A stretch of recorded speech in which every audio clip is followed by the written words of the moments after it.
দর্শক আসসালামু আলাইকুম। আমি কিছুক্ষণ আগে এই অঞ্চলে ঢুকেছি এবং এখনো পর্যন্ত যে তথ্য সংগ্রহ করছি তাতে করে আমার চোখে যেটা পড়েছে সেটা হচ্ছে এই মুহূর্তে এখানকার মানুষ খুবই অত্যন্ত বাজেভাবে মানবেতর জীবনযাপন করছে।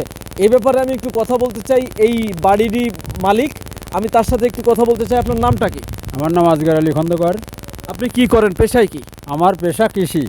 আচ্ছা, আপনার সামনে একটি মাছের হাঁড়ি আছে, আপনি মাছ ধরছিলেন দেখছিলাম। মূলত মাছের ঘের কি আছে আপনার? হ্যাঁ, আমার মাছের দুটো ঘের ছিল, আমি একটা ছেড়ে দিছি আর একটা এখনও আছে। তা সে ঘের থাকার কোনো পরিবেশ আর নেই। আজকে সর্বোচ্চ, আর যদি সর্বোচ্চ 4-6 আঙুল পানি বাড়ে আমার ঘের টোটাল ছেড়ে দিয়ে চলে আসতে হবে। আমার সেখানে লক্ষ লক্ষ টাকা ইনভেস্ট করা, আমি গরিব মানুষ, আমার কোনো জায়গা জমি কিছুই নেই। আমি শুধু মানে যতটুকু আমরা করে মানে সঞ্চয় করেছি ওই সঞ্চয়টুকুনি আমাদের ওখানে দেওয়া। সেই সঞ্চয় কিন্তু এখন ধূলিসাৎ হওয়ার হ্যাঁ, ধূলিসাৎ হওয়ার পথে মানে হয়ে প্রায় গেছে, আর সামান্য একটুখানি বাকি ওলি হয়ে যায়। আচ্ছা, আর বাড়ির যে অবস্থা, আপনার উঠানে বা হাঁটু পর্যন্ত পানি এবং ঘরে সবাই ঘরবন্দি হয়ে পড়েছে। সবাই ঘরবন্দি, আমাদের চিকিৎসা সবাই ঘরবন্দি এবং আমাদের চিকিৎসা খাওয়া দাওয়ার খুবই দুর্ভোগ। আমাদের বাড়ি এই যে ফাঁকা জায়গায়, আমরা এখান থেকে উপরে উঠতে পারি না, আনতে পারি না, খেতে পারি না। ওই রোগ হয়ে ঘরে পড়ে রয়েছে, রোগের নির্ণয় দিয়ে ডাক্তারের কাছে ওষুধ আনতে আছে, রুগীটা নিয়ে উপরে উঠবো, এরকম কোনো পরিবেশ আমাদের নাই। আচ্ছা, আপনারা কি সকালে খাওয়া দাওয়া করেছেন? আমরা সকালে কোনো রকম পানি চিনি খাওয়া দাওয়া করেছি। আসলে সেইভাবে তো রান্না বাড়া করতে পারছেন না, চুলার উপর করবে। দেখেন এই যে মাজা পানি, হাঁটু পানি, বুক পানি, কি করে করবে রান্না বাড়া? আচ্ছা, আপনাদের সহযোগিতা এ পর্যন্ত কেউ কি আপনাদের পাশে এসে দাঁড়িয়েছে? না, আমাদের পাশে এখনো কেউ আসেনি এবং কেউ খোঁজ খবরও নেয়নি যে আমরা কোন অবস্থায় আছি। আমাদের মানে প্রায় লোকজনে জানাশোনা আছে যে আমাদের মানে এরকম এই নিচি এলাকায় এরকম জায়গায় আমাদের বাড়ি, আমাকে এখনো পর্যন্ত কোনো খোঁজ খবর নেয়নি। আচ্ছা দর্শক, মূলত এখানে যে মানবতার জীবনযাপন এই এলাকার মানুষ করছে, তাদের আসলে এই মুহূর্তে দরকার একটু সহযোগিতা। আপনি বিশুদ্ধ পানি এখানে কোথাও খুঁজে পাবেন না, তাদের দরকার বিশুদ্ধ পানি। আমরা দেখেছি ট্রাক বিশুদ্ধ পানি ফেনী লক্ষ্মীপুরের মানুষ পেয়েছে। আমার অভয়নগরের মানুষ কি দোষ করেছে? তারা এখনও পর্যন্ত তাদের যে টিউবওয়েল আছে, বিশুদ্ধ পানির একমাত্র উৎস, সেই টিউবওয়েল পানির নিচেই তারা কিভাবে পানি পান করবে? আমাকে একটু বুঝান, আমাকে একটু বলেন। এই মুহূর্তে তাদের দরকার খাবার পানি, শুকনো খাবার এবং অন্যান্য যে খাদ্যদ্রব্য, সেটা তাদের এই মুহূর্তে প্রয়োজন। তাদেরকে যদি না দেওয়া হয় তাহলে তাদের সাথে অমানবিক আচরণ করা হবে বলে আমার কাছে এই দৃশ্য দেখে মনে হচ্ছে। আপনি কি বিশেষজ্ঞ কার্ডিওলজি ডাক্তার দ্বারা ইকোকার্ডিওগ্রাফি করে রোগ নির্ণয় করতে চান? তাহলে আজই আসুন ইউনিক ডায়াগনস্টিক অ্যান্ড কনসালটেশন সেন্টারে। এখানে প্রতি বৃহস্পতিবার ইকোকার্ডিওগ্রাফি করে চিকিৎসা সেবা প্রদান করছেন কার্ডিওলজি বিশেষজ্ঞ ডাক্তার হিমেল সাহা।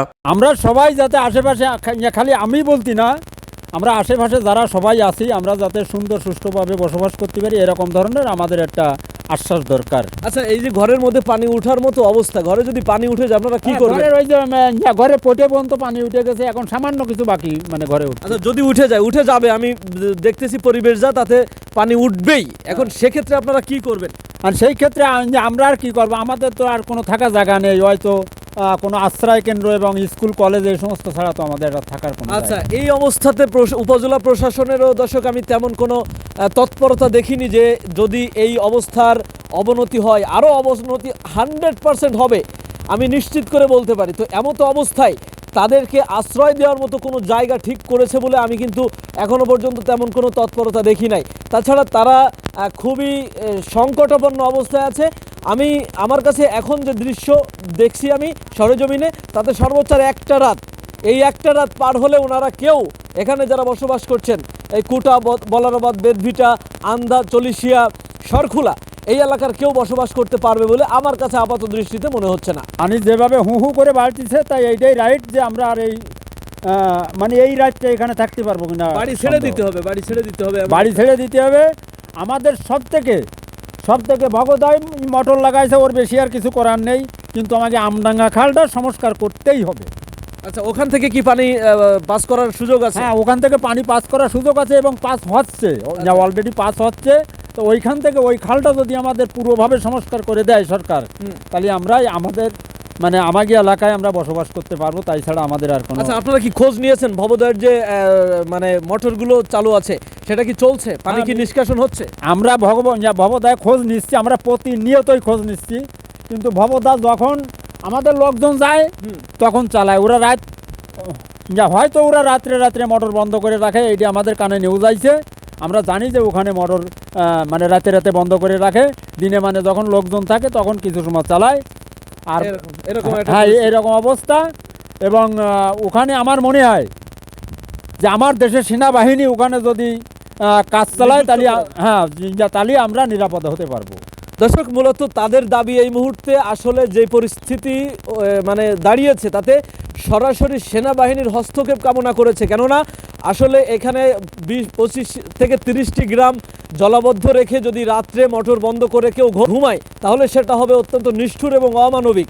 এজন্য তারা বলেছে যে আসলে সেনাবাহিনীর তদারকিতে যদি ওই আমডাঙ্গা খাল খনন করা হয় এবং এই পাশে মোটরগুলো রাত দিন 24 ঘন্টা চালু রাখা যায় তবে হয়তো এই জলাবদ্ধতা থেকে মুক্তি মিলবে।